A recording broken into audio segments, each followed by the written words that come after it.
और इसका नाम है non inertial frame of reference. क्या है?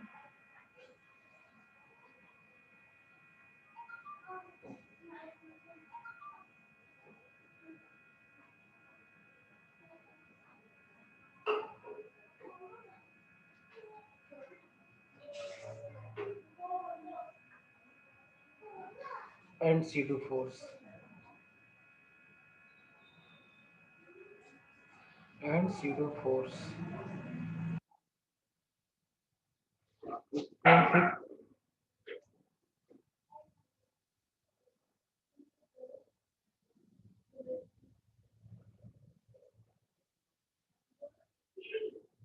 ठीक है। कई बार हम इस कॉन्सेप्ट को नहीं भी जानते हैं तो भी हम क्वेश्चन बना लेते हैं।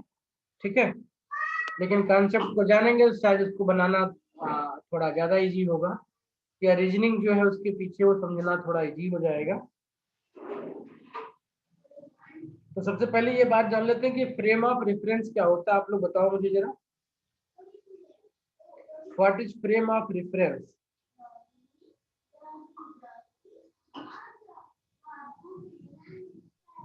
जैसे पॉइंट ऑफ व्यू होता है वैसे कि उस पर्टिकुलर फ्रेम में क्या हुआ था।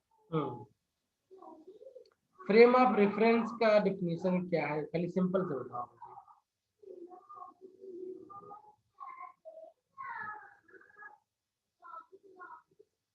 What is frame of reference? Sir आपने मुझे बताया था कि it is a set of coordinates जिसमें हम किसी भी जो मूविंग बॉडी ऑब्जेक्ट है उसकी वेलोसिटी या उसकी एक्सेलरेशन हम बता सकते हैं। बहुत बढ़िया। मैं बहुत बेसिक डिफिनेशन जानना चाहता हूँ। जो आपने कहा सेंस उसका सही है, मैं उससे भी बेसिक डिफिनेशन जानना चाहता हूँ। सोचो, बताओ। बिल्कुल बेसिक। क्या अगर किसी को कोऑर्डिनेट्स। समझाना है तो आप कैसे समझाओगे? आपका छोटा भाई है, बहन है, कोई क्लासमेट है, वो आपसे पूछे तो आप कैसे समझाओगे? देखो, फ्रेम ऑफ रेफरेंस क्या होता है? ये सब कुछ नहीं होता है, कोऑर्डिनेट्स हैं आपके पास में ना। ये एक्स वाई जेड है। आपने रेफरेंस रेफरेंस पॉइंट ओ मान लिया। अब इसी पॉइंट पे अगर आप क्लॉक रख दो, क्या रख दो? क्लॉक। ठीक है, मतलब कोऑर्डिनेट को टाइम के साथ में कोरिलेट कर दो अगर आप, तो ये जो सिस्टम बन गया, ये क्या बन गया? फ्रेम ऑफ रेफरेंस बन गया। ठीक है। रेफरेंस का मीनिंग ये होता है स्टैंडर्ड। ठीक है, क्या? स्टैंडर्ड। ठीक है, मतलब आप किसके रिस्पेक्ट में बात कर रहे हो? कोई तो ऐसी चीज होगी जिसके रिस्पेक्ट में बात कर रहे हैं। जैसे मैं बोलूं कि A is going in east direction, है ना? तो ईस्ट डायरेक्शन तो कहीं भी हो सकता है ना, पूरी दुनिया में कहीं भी हो सकता है। तो A is going in east direction from Janakpuri. अगर हम जनकपुरी बोले तो जनकपुरी से ईस्ट डायरेक्शन के बारे में अब हम बता सकते हैं। तो जनकपुरी में भी अगर और स्पेसिफिक कर दें, from Janakpuri west metro station he is going to in east direction, तो हम कह सकते हैं कि जनकपुरी वेस्ट पहुंच जाएगा आदमी ये, हाँ, जनकपुरी ईस्ट पहुंच जाएगा ये। ठीक है। तो जब टाइम डाल दें कोऑर्डिनेट में, तब क्या बन जाता है? जो भी आपका कोऑर्डिनेट सिस्टम हो जाता है वो रेफरेंस बन जाता है। क्या बन जाता है? वो फ्रेम ऑफ रेफरेंस बन जाता है। ये रेफरेंस पॉइंट होता है ओ। एक्स वाई जेड आपके कोऑर्डिनेट्स हैं। यहाँ पे अगर हमने वॉच रख दिया, मतलब जो भी पार्टिकल यहाँ पे है वो टाइम के साथ में उसकी पोजीशन चेंज हो रही है कि नहीं हो रही है, किस डायरेक्शन में हो रही है, क्या हो रहा है, मतलब जो भी चेंजेस हो रहे हैं, इस पॉइंट से हम टाइम के साथ देख रहे हैं।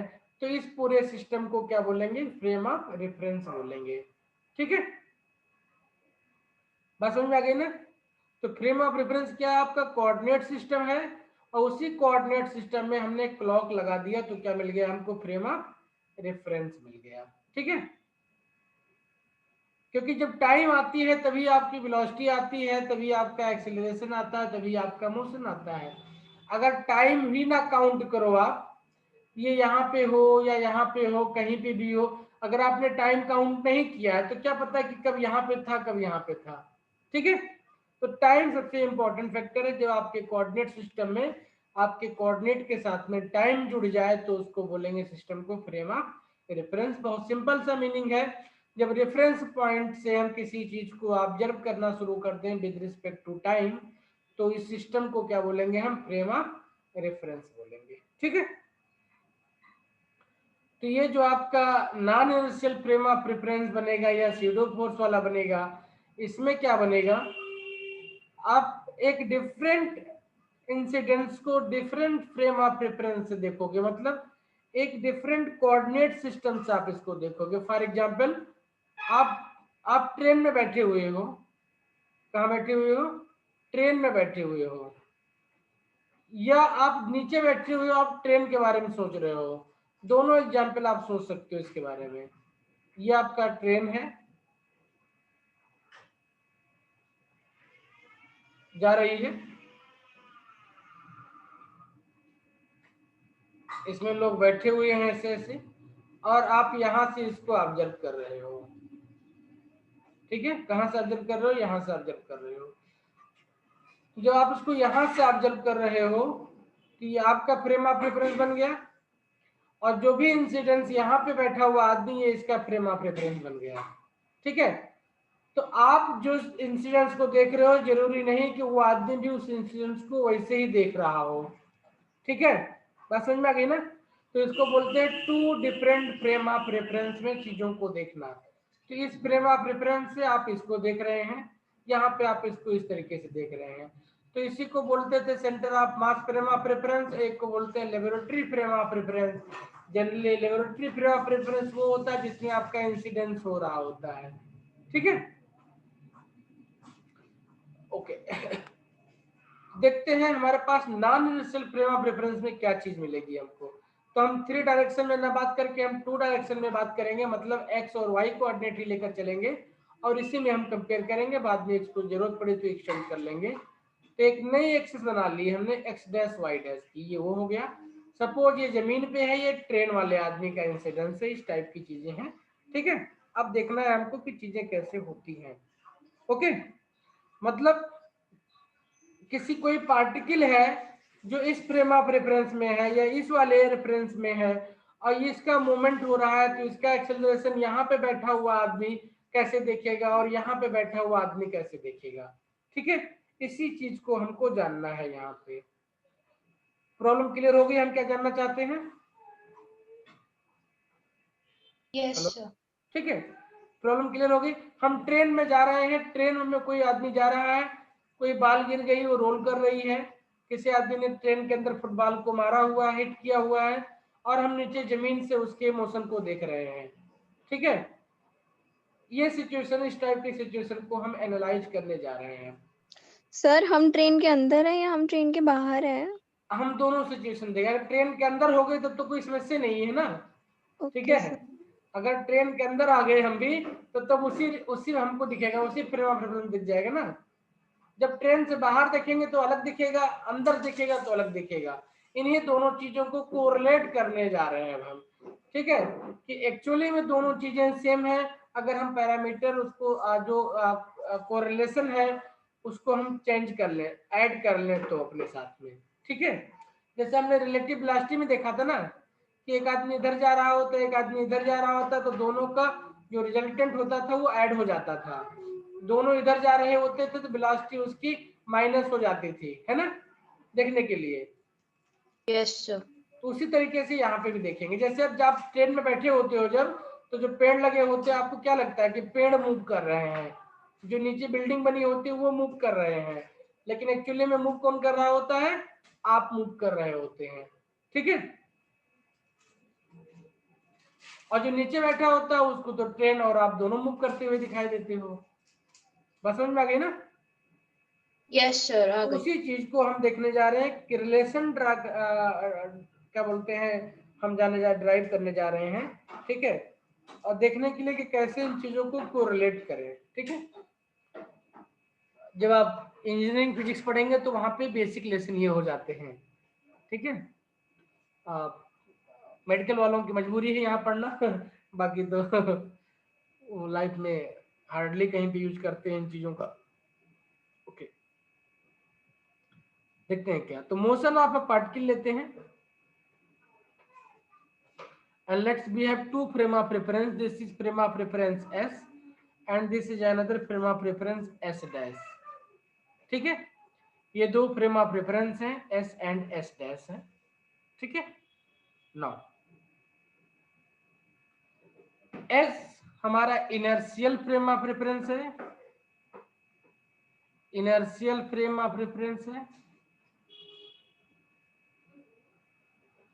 इसका मतलब ये हुआ जो आपकी न्यूटनियन मैकेनिक्स है यानी लॉज ऑफ मोशन है वो इसमें होल्ड्स गुड, मतलब वो अप्लाई करेंगे। ये हमारा non inertial frame of reference है। क्या non inertial frame of reference है, फ्रेम ऑफ रेफरेंस है। तो विदाउट एनी करेक्शन आपके न्यूटनियन मैकेनिक्स यहाँ पे अप्लाई नहीं होगी, यानी जो आपने F इक्वल टू एम में या RdP बाई dt जो भी रूल आपने पढ़ा हुआ है वो डायरेक्टली यहाँ पे अप्लाई नहीं होगा। उसको अप्लाई करने के लिए जो भी क्वांटिटीज उनमें करेक्शन करना पड़ेगा आपको। ठीक है, इसीलिए इसको non inertial frame of reference कहते हैं, इसको इनर्शियल फ्रेम ऑफ रेफरेंस कहते हैं। ठीक है, ओके।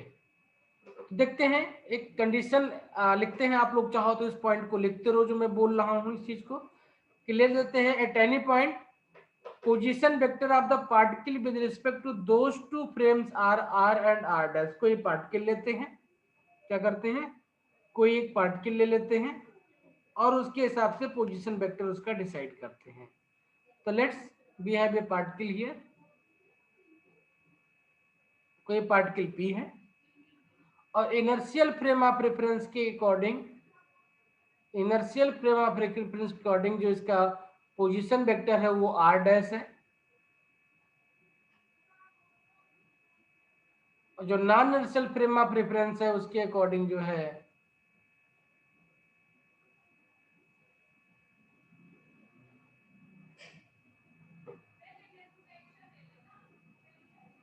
ठीक है, दिस इज r, इसका पोजीशन वेक्टर है and this is r dash. तो वेक्टर है तो वेक्टर लगा देते हैं इसके ऊपर। ठीक है, ये हम सपोज की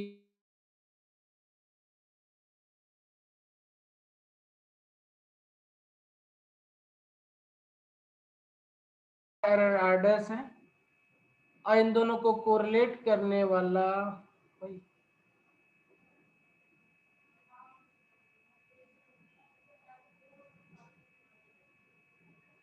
एक रिजल्टेंट वेक्टर यहां बनाते हैं r। Okay, let's say this is vector r। तो नोट कर लो कि at any time position vector of the particle with respect to those two frames are r and r dash respectively. At the same moment position vector of the origin of the s dash is r with respect to s। तो क्या लिखा है हमने, r क्या है, r is OP, r dash क्या है O dash, इसको O डैश कर दो, O डैश P है और O डैश क्या है, ये R है। सॉरी उल्टा लिख दिया, सीधा लिखो इसको। और R क्या है, ये O डैश है। मतलब ये हुआ कि इसके जो रेफरेंस पॉइंट है इसके रेफरेंस पॉइंट को हमने कोरिलेट कर लिया। ये वाला जो कोरिलेशन है, जब इस वाले R को इनकॉर्पोरेट कर लेंगे सारी एंटिटीज में, तब ये भी जो है आपका इनर्शियल फ्रेम ऑफ रेफरेंस की तरह बिहेव करना स्टार्ट कर देगा। तो देखते हैं कैसे निकालते हैं चीजों को हम। ठीक है, इतना जितने पॉइंट लिखे सबको समझ में आ गया क्या क्या लिखा हुआ है। ये कोई इंसिडेंस है, ट्रेन में हो रहा है, ये आदमी यहां से देख रहा है, ये एक आदमी इसको यहां से देख रहा है। तो अंदर वाला इस इंसिडेंस को कैसे देखेगा और बाहर वाला कैसे देखेगा, इस चीज को हमें जानना है एक तरीके से। ठीक है, ये इनर्शियल फ्रेम ऑफ रेफरेंस। हाँ बोलो। नहीं सर कुछ नहीं। कोई डाउट हो तो पूछ लो अभी। नहीं। नहीं ना? नहीं अच्छा, सॉरी। अब देखो तो डायरेक्शन वेक्टर लगाते हैं तो ये आर हो गया, ये आर हो गया और ये आर हो गया ना। तो ध्यान से देखो, ये आर यहाँ जा रहा था, ये आर यहाँ जा रहा था, ये इन दोनों का रिजल्टेंट वेक्टर है। तो जब भी दो वेक्टर आपके पास इस तरीके से बनते हैं, ओरिजिन से स्टार्ट होते हैं, तो इनको जो मिलाने वाला वेक्टर बनता है वो एक्चुअली में क्या होता है, इनका डिफरेंस वेक्टर होता है। क्या होता है वो? इनका डिफरेंस वेक्टर होता है। ठीक है, पता है इतनी बात? Yes, sir. So now from figure, what is R dash? R dash is the difference vector between R and R. इसको R माइनस R लिखो या कैपिटल स्मॉल जो भी लिखो, कोई बहुत ज्यादा डिफरेंस नहीं आना है इसमें। ठीक है, बस मीनिंग क्लियर रहना चाहिए कि जब भी दो वेक्टर ऐसे हो, सेम ओरिजिन से हो, तो इनका जो रिजल्टेंट होता है वो क्या होता है आपका, इनका डिफरेंस वेक्टर होता है। ठीक है, क्या होता है, इनका डिफरेंस वेक्टर होता है। ओके ना, तो ये हमें एक रिलेशन मिल गया। रिलेशन क्या मिल गया कि जो हमारा non inertial frame of reference है और जो इनर्शियल फ्रेम ऑफ रेफरेंस है, उसमें कोई पॉइंट, कोई पार्टिकल है, उसका पोजीशन वेक्टर कैसे एक दूसरे से रिलेटेड होंगे। तो position vector with respect to non inertial frame of reference is related with this relation by inertial frame of reference. Okay, इतनी बात समझ में आ गई? तो देखो यहाँ पे निकालते हैं D R dash by D T निकालते हैं। क्या निकालते हैं? D R dash by D T निकालते हैं। तो D R by D T हो जाएगा, and minus D R by D T. Okay, मैं अभी इनको सारा वेक्टर फॉर्म में ही लिख रहा हूं। ठीक है, okay, let us again differentiate it. तो ये बन जाएगा D square R upon D T square, ये बन जाएगा D square R upon D T square minus D square upon D T vector R बन जाएगा। यहां तक आई थिंक किसी को कोई इश्यू नहीं होना चाहिए। है कोई इश्यू? नहीं सर। नहीं है। अब देखो तो इसको लिखेंगे ए डैश, ये क्या है? एक्सीलरेशन है ना, ए डैश, ये बन जाएगा ए, ये बन जाएगा आर। देखो कितनी ब्यूटीफुली ये आ गया आपके पास में कि जो एक्सीलरेशन इस पार्टिकल का इस फ्रेम ऑफ रेफरेंस से किसी ऑब्जर्वर को महसूस हो रहा होगा, वो एक्चुअली में क्या होगा, ए माइनस आर होगा। आर क्या है? इस फ्रेम ऑफ रेफरेंस का, इस फ्रेम ऑफ रेफरेंस का इसके रिस्पेक्ट में मूवमेंट है। ठीक है, सॉरी इसको कैपिटल ए लिख लो, नहीं कंफ्यूजन हो जाएगी। कैपिटल ए है ये, sorry, acceleration of the frame of reference. ठीक है, non inertial frame of reference with respect to inertial frame of reference. तो आप समझ में आ गया कितना एक्सीलरेशन उसको फील होगा? वो ए माइनस आर फील होगा, मतलब sorry A minus capital A feel होगा। मैं बार बार आर बोल रहा हूं। ठीक है, इसी तरीके से वेलोसिटी वाले पे लिखें तो क्या रिलेशन मिलेगा यहाँ पे हमको? B dash equal to B minus, और इसको भी बी लिखना है तो बी आर लिख दें, इसको चलेगा, या कैपिटल बी लिख दें? कैपिटल बी लिख देते हैं। ठीक है, B minus B dash upon capital B, ये क्या हो जाएगी? फ्रेम ऑफ रेफरेंस की वेलोसिटी हो गई आपकी, ये आपके ऑब्जेक्ट की वेलोसिटी हो गई इनर्शियल फ्रेम में, और ये आपको नॉन इनर्शियल फ्रेम में आपको महसूस होगी। ठीक है, समझ में आ गई बात? अब देखो इस एग्जाम्पल को विजुलाइज कैसे करते हैं, इस एग्जाम्पल को विजुलाइज कैसे करते हैं। फॉर एग्जाम्पल सपोज करते हैं कि बी आपका मूव कर रहा है 5 मीटर पर सेकेंड इन दिस डायरेक्शन। क्या है? इन दिस डायरेक्शन मूव कर रहा है, और ये बी आपका जो है इसके अपोजिट डायरेक्शन में मूव कर रहा है, या सेम डायरेक्शन में ले लेते हैं, सेम डायरेक्शन में ही मूव कर रहा है ये आपका, सपोज 2 मीटर पर सेकेंड मूव कर रहा है, तो बी डैश इक्वल टू कितना हो जाएगा, 2 - 5 - 3 मीटर पर सेकेंड हो जाएगा ये। अब इस चीज को विजुलाइज करते हैं, आप नीचे बैठे हुए हो, एक ट्रेन है, ट्रेन जा रही है, ये 5 मीटर पर सेकेंड की स्पीड से जा रही है, और इसमें कोई ऑब्जेक्ट आपका 2 मीटर पर सेकेंड की स्पीड से जा रहा है, तो आपको इफेक्टिवली इसका मूवमेंट कितना पता चलेगा, 3 मीटर पर सेकेंड फील होगा। बात समझ आ गई ना? ठीक है, इसके मोशन के अगेंस्ट। सर एक बार रिपीट करना ये वाला पार्ट। ये आप ट्रेन के बाहर बैठे हुए हो, ठीक है, ये सामने ट्रेन जा रही है, ट्रेन आपका 5 मीटर पर सेकेंड की स्पीड से आगे जा रही है, इसमें कोई आदमी या कोई चीज है वो 2 मीटर पर सेकेंड की तरफ से आगे जा रही है, तो आपको इसकी स्पीड आदमी की कितनी फील होगी, इसकी स्पीड -3 मीटर पर सेकेंड आपको फील होगी। ठीक है, क्यों? क्योंकि 1 सेकेंड में ये ट्रेन आपकी यहां से 5 मीटर मूव कर जाएगी, आप यहां थे ना, ठीक है, 5 मीटर मूव जाएगी। ये आदमी कितना मूव किया, सिर्फ 2 मीटर मूव किया हुआ है। ओके, ठीक है, तो इसके रिस्पेक्ट में ये 3 मीटर पीछे रह गया ना। Yes sir. बात समझ में आ गई ना? हाँ जी सर। तो ये है, अगर ये कोरिलेशन नहीं है आपके पास में, तो कभी भी आप इसकी चीज को एग्जैक्टली नहीं बना पाओगे आप। ठीक है, तो ये inertial and non inertial frame of reference में इनके वेलोसिटी और एक्सीलरेशन में रिलेशन है। अब चूंकि वेलोसिटी रिलेशन बहुत इंपॉर्टेंट अभी हमारे इस लेवल पे नहीं है, क्योंकि हम फोर्स पढ़ रहे हैं, तो फोर्स पढ़ रहे हैं तो हमारा काम एक्सीलरेशन पे है, फिर भी हमने लिख लिया ताकि कहीं पे आए तो हम इसको यूज कर पाए। ठीक है, ध्यान रखना कि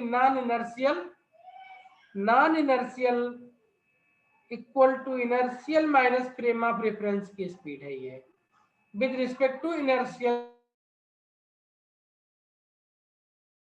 inertial frame of reference है ये। ठीक है, ओके, तो a डैश इक्वल टू क्या मिल गया हमको, a माइनस ए मिल गया। बिल्कुल, मैं बार बार बोल रहा हूँ इस चीज को, a डैश नॉन, हाँ बोलो सर, मेरे को आपने जो भी ट्रेन वाला समझाया था वो समझ नहीं आया, कोई बात नहीं, प्लीज एक बार रिपीट कर उसको दो। 2 मिनट के लिए भी छोड़ देते हैं। ठीक है, हाँ। 2 मिनट के लिए छोड़ देते हैं, अभी आगे फिर उसी एग्जाम्पल पे आएंगे आगे। ठीक है, ठीक है, पहले इसकी मीनिंग को लिख लेते हैं, ए क्या है। सर यहाँ a is the acceleration ना? हाँ हाँ, अब इसकी मीनिंग को लिख लेते हैं क्या क्या है ये, तो लिख लो, ए डैश क्या है, acceleration of the particle p relative to s dash, लिख लो, acceleration of particle p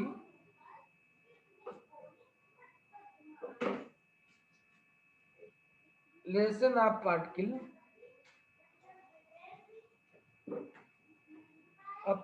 p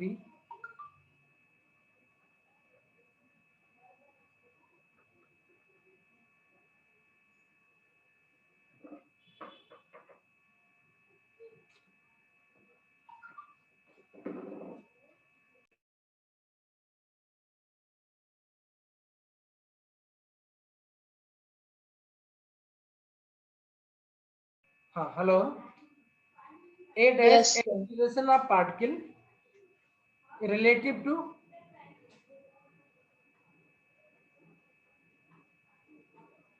बोलो, रिलेटिव टू क्या लिखे आगे, इसी बात को समझना है, अगर समझ गए तो क्वेश्चन गलत नहीं बनेगा। बोलो, रिलेटिव टू किसके, एस की एस डैश,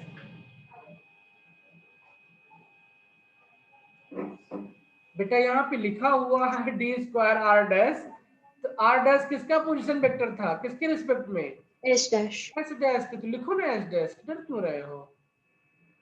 और ए क्या है, acceleration of particle p relative to s, और ए क्या है,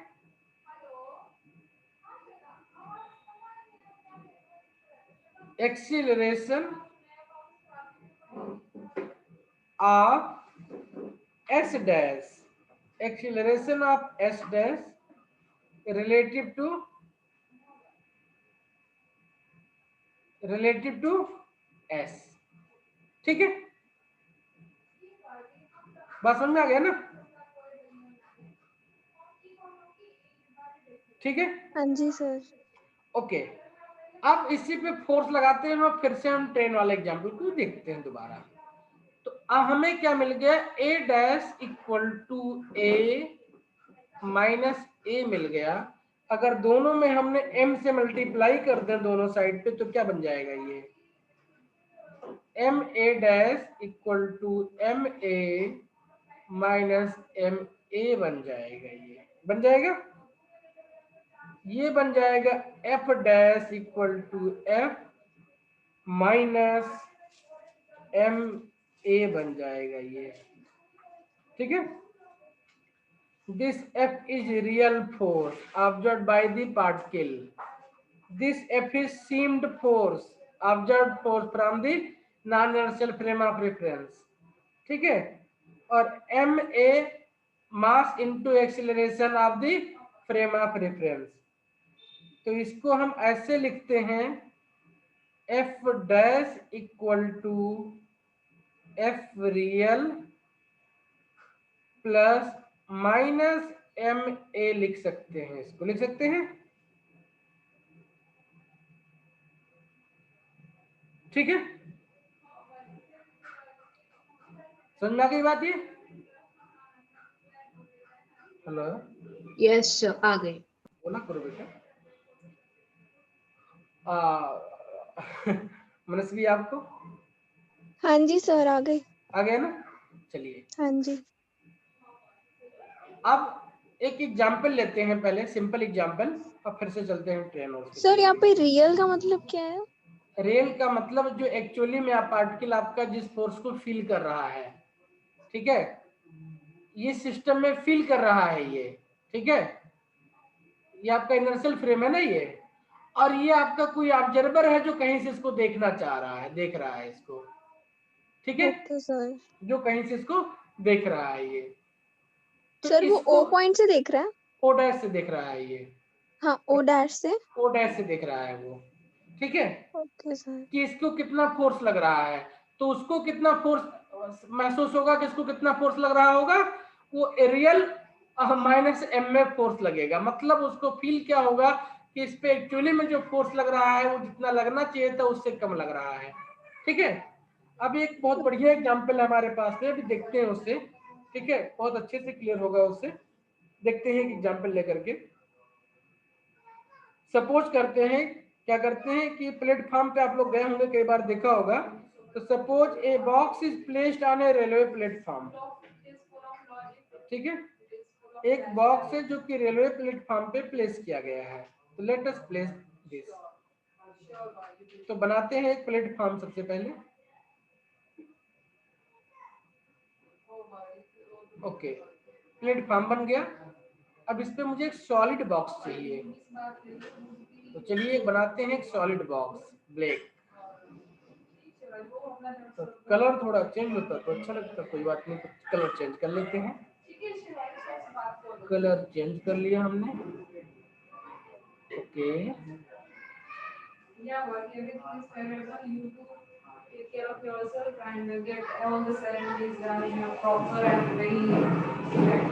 ओके, ठीक है, ये आपका बॉक्स हो गया। ओके, ठीक है, अब इसका जो वेट होगा वो कहाँ काम करेगा? ओके, इसका वेट जो होगा वो कहाँ काम करेगा? ठीक है, इस सिचुएशन को ये मिटाना पड़ेगा हमको, उसके बाद में लिख पाऊंगा। तो P क्या है? P is a person sitting in a platform. P a person, P standing on platform. ये कोरोना से पहले की सिचुएशन है। ठीक है, जब आप ठीक है प्लेटफॉर्म पे सर। खड़े हो सकते थे। ठीक है। क्यू क्या है? क्यू है a person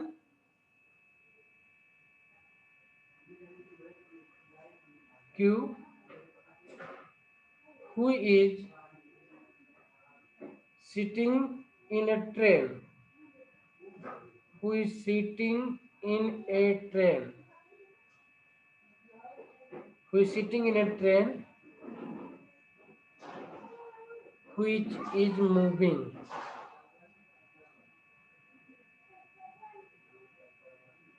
with uniform velocity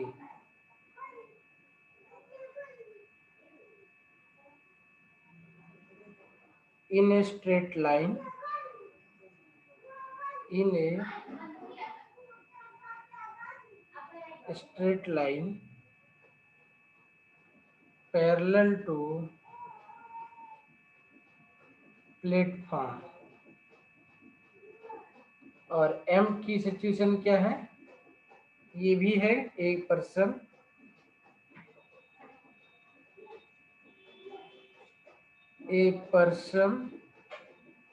M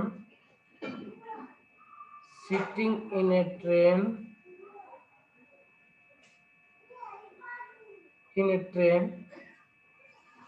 which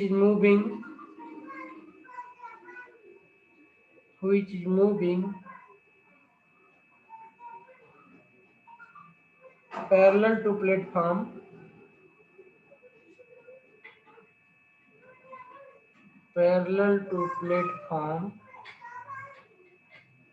but with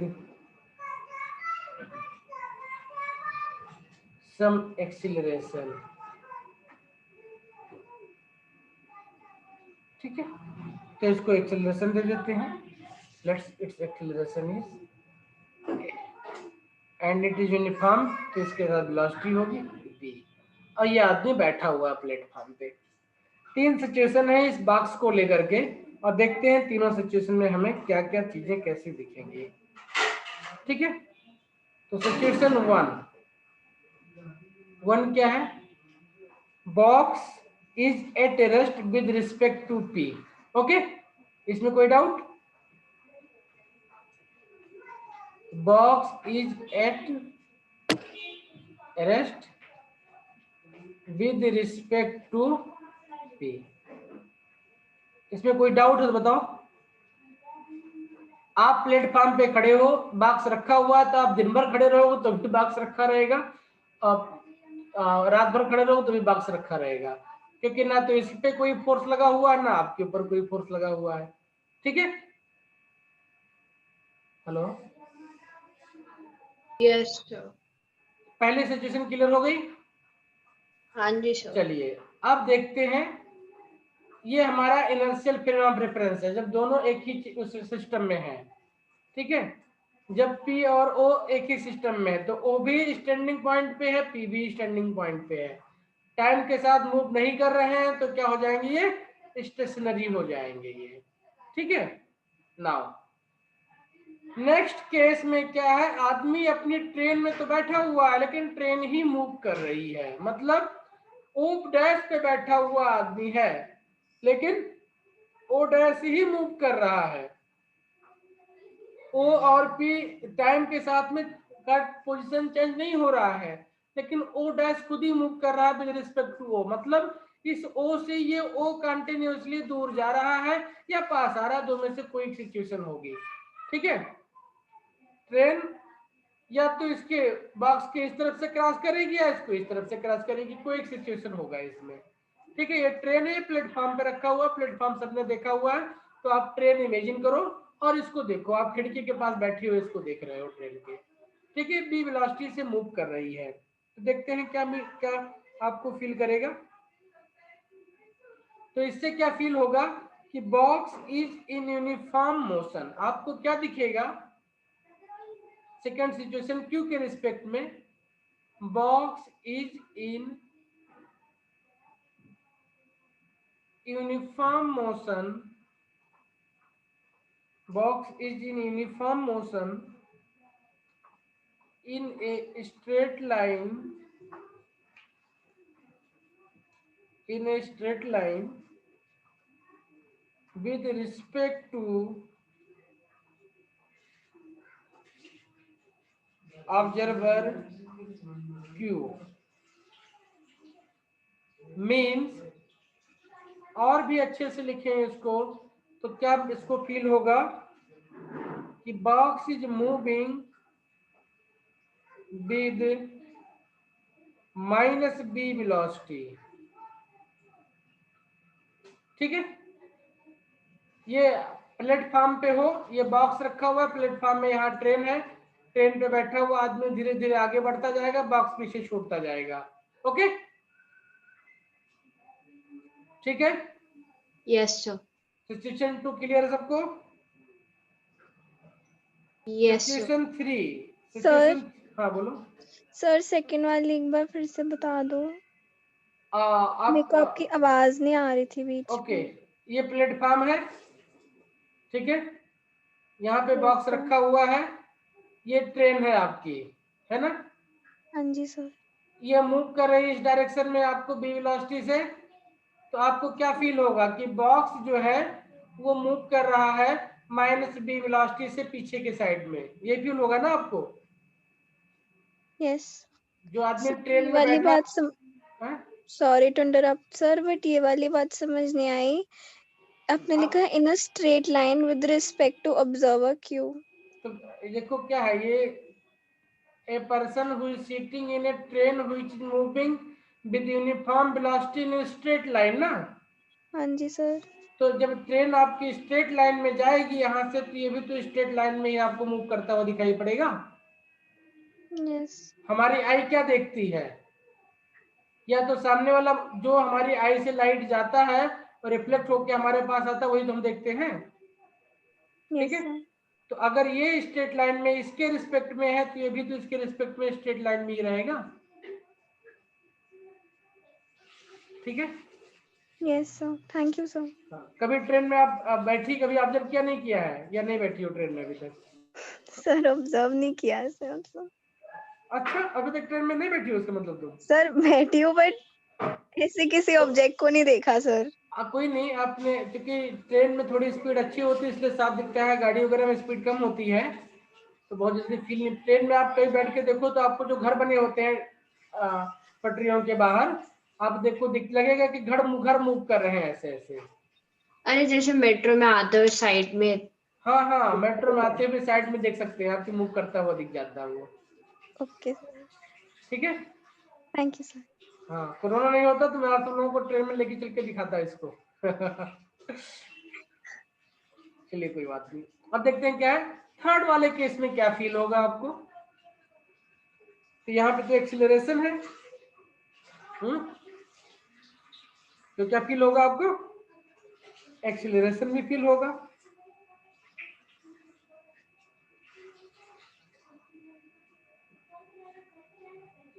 तो अगर इसका इस डायरेक्शन में एक्सीलरेशन है तो इसके बाद में इसका नेगेटिव एक्सीलरेशन हो जाएगा, वेलोसिटी नेगेटिव हो सकती है तो एक्सीलरेशन में नेगेटिव हो जाएगा। तो इस ऑब्जर्वर के रिस्पेक्ट में क्या फील करेगा कि this box is having -a acceleration with respect to the observer m। ठीक है बेटा, अब देखो बॉक्स जहां पे था वहीं पे रखा हुआ है, ये ट्रेन मूव कर गई आगे, ये एक्सीलरेशन वाला मूव कर गया आगे, और ये आदमी यहीं बैठा देख रहा है। ये ट्रेन भी आई चली गई, ये ट्रेन भी आई चली गई, बॉक्स जहां वही था, ये आदमी जहां वही है। तो पी और बॉक्स दोनों एक दूसरे के रिस्पेक्ट में स्टैंडिंग सिचुएशन में है, और इस आदमी ने क्या देखा, बॉक्स पीछे चला गया। इस आदमी ने क्या देखा कि बॉक्स ए एक्सीलरेशन से पीछे की तरफ चला गया। सिचुएशन क्लियर हो गई? Yes sir. ठीक है, नाउ अब इसको हम अपने फ्रेम ऑफ रेफरेंस से कोरिलेट करते हैं। ठीक है,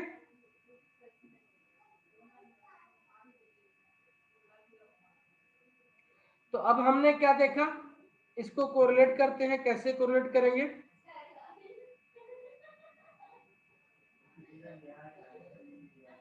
इस आदमी के रिस्पेक्ट में यह आदमी जो है वो क्या देख रहा है कि इसके रिस्पेक्ट में इस ऑब्जेक्ट का एक्सीलरेशन कितना है, -a है।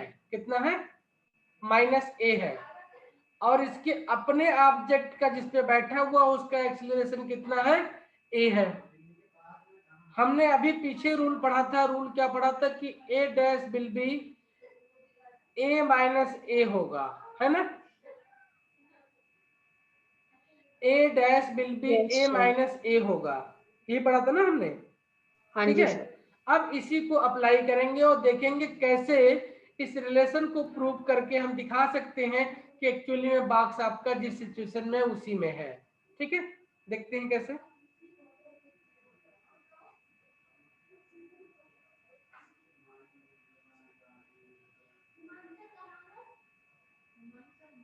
अच्छा, एक और इंटरेस्टिंग बात इसको मैं कोरिलेट करने से पहले बताना चाहूंगा, वो ये बताना चाहूंगा मैं कि why we are calling this is non inertial frame of reference.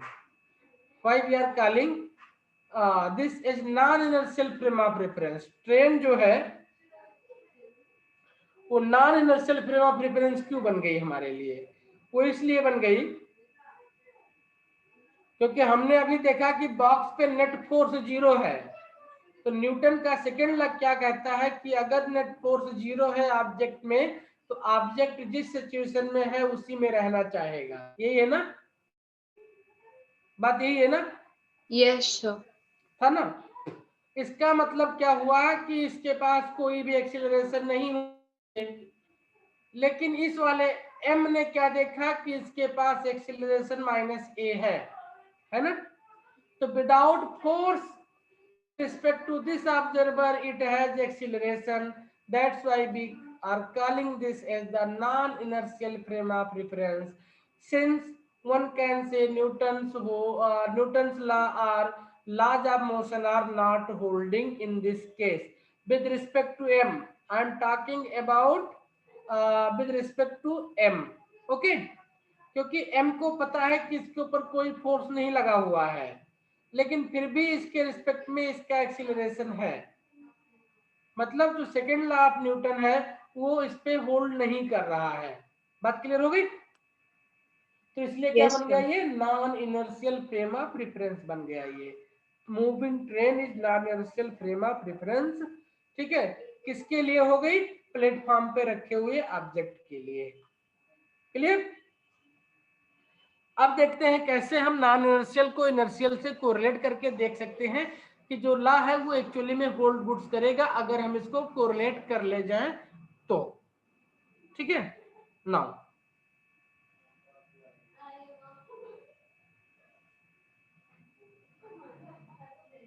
तो यहां पे चाहो तो आप नोट करके एक लाइन लिख दो कि with respect to moving train, क्या है? With respect to moving train और with respect to accelerated train, क्या लिखो? नोट करो, with respect to accelerated train neither first law nor second law are valid. With respect to accelerated train neither first law nor second law of motion is valid.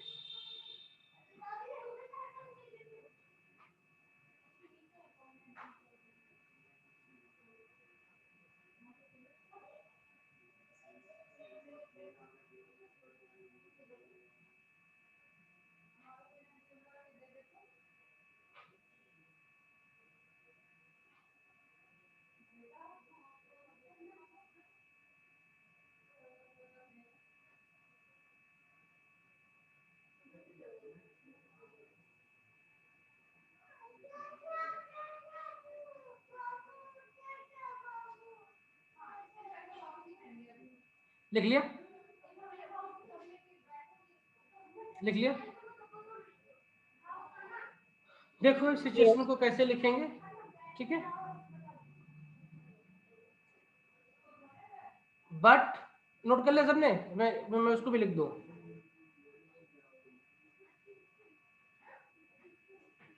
Thus we have seen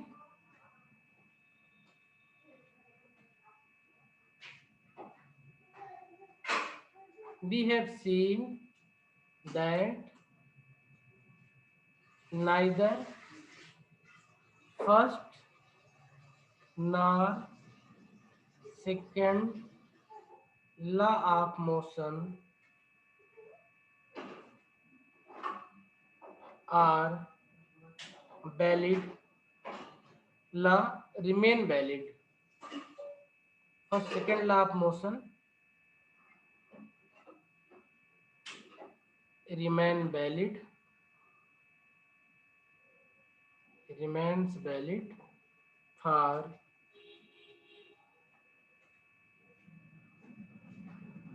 on the box with respect to the accelerated train.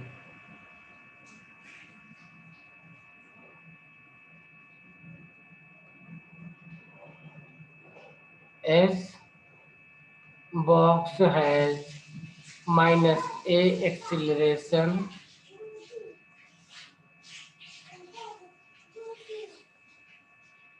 without any net force. ठीक है, ठीक है ना, but still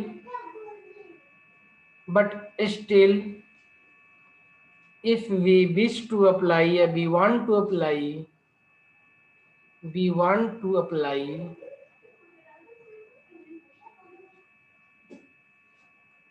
Newton's law, if we want to apply Newton's laws of motion,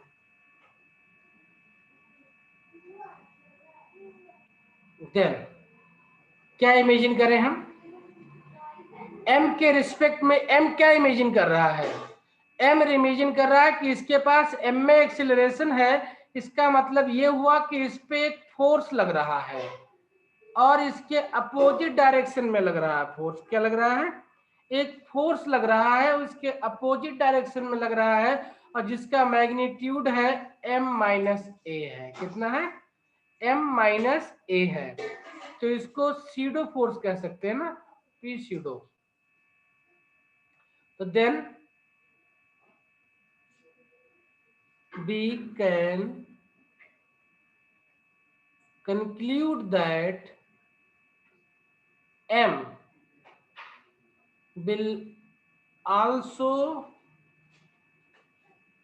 feel, m will also feel, या m will also imagine, या m will also think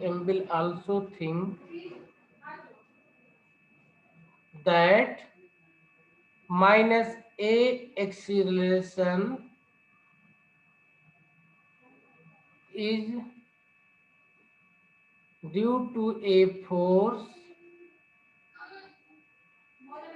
working in opposite direction, ठीक है, opposite direction and having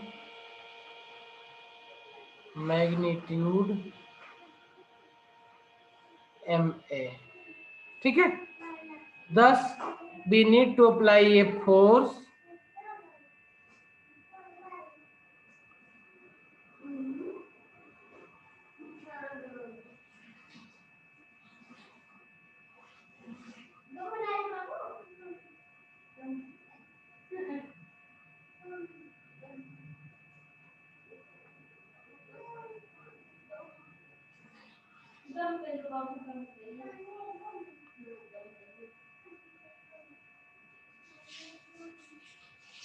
so this is f free body diagram as seen by m and this is free body diagram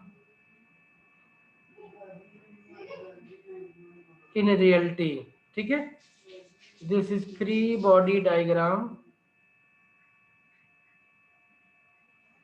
free body diagram as seen by P and Q, ठीक है, बात समझ में आ गई? ये same object है, तो m इसको इस तरीके से देखेगा।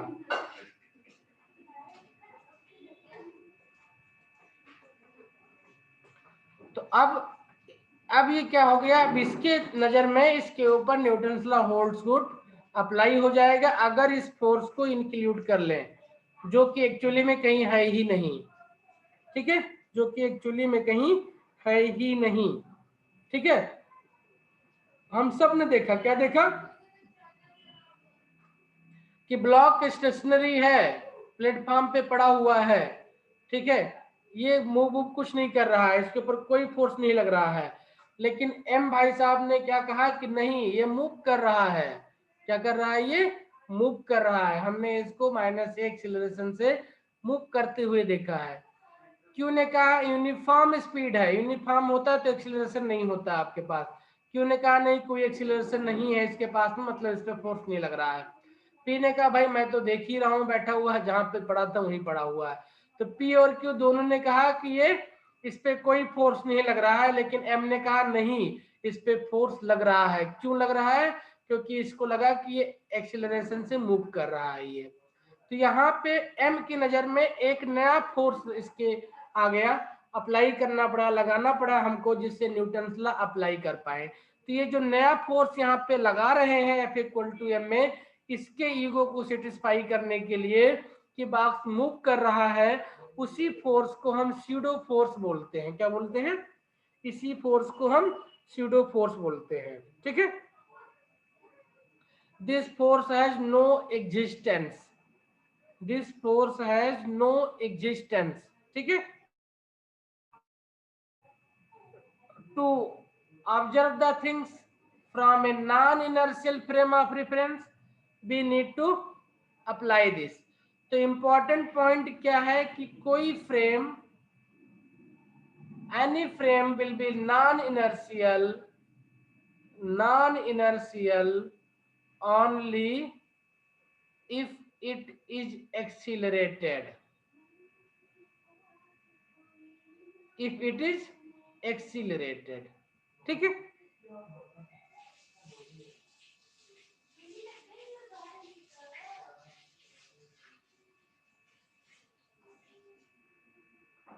ओके। तो इस फोर्स के बारे में चाहे तो 2 लाइन लिख सकते हैं ताकि आगे हमको याद रहे। लिखवा दो।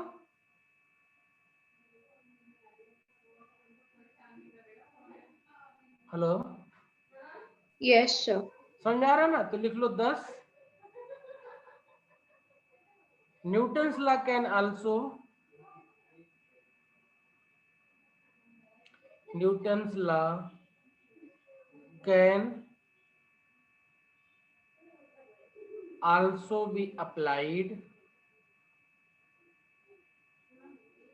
with respect to a non-inertial frame, non-inertial reference, non-inertial reference frame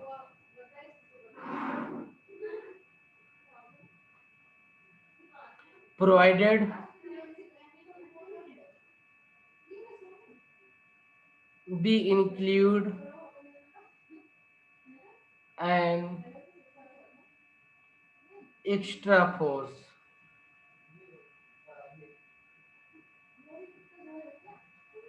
of -ma on the system, on the system। ठीक है, ऑन दी सिस्टम। अच्छा, this force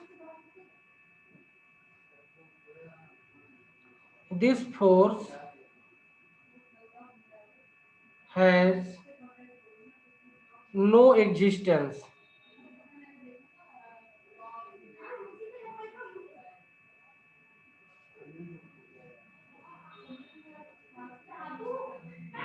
in reality, no existence in reality,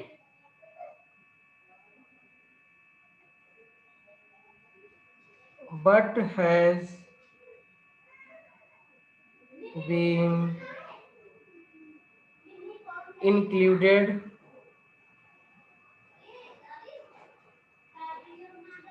only to suit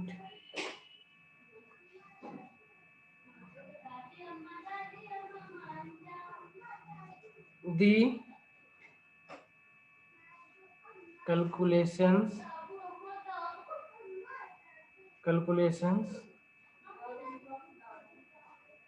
involved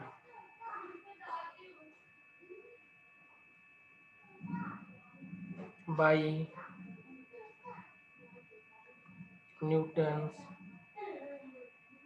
second law. ठीक है, while working out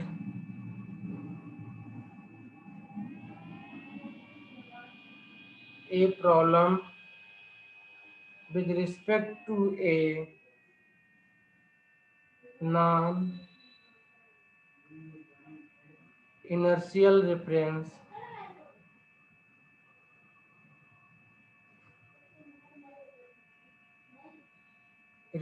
frame. ठीक है, this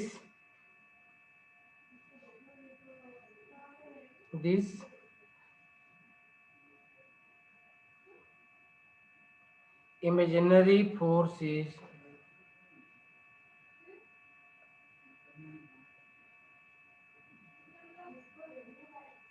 is known as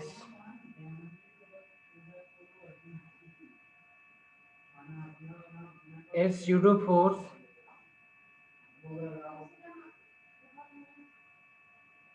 or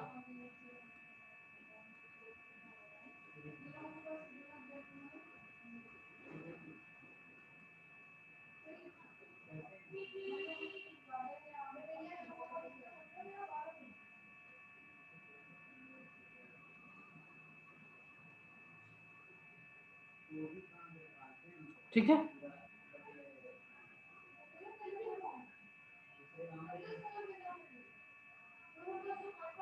the term pseudo means something which is not real. ठीक है,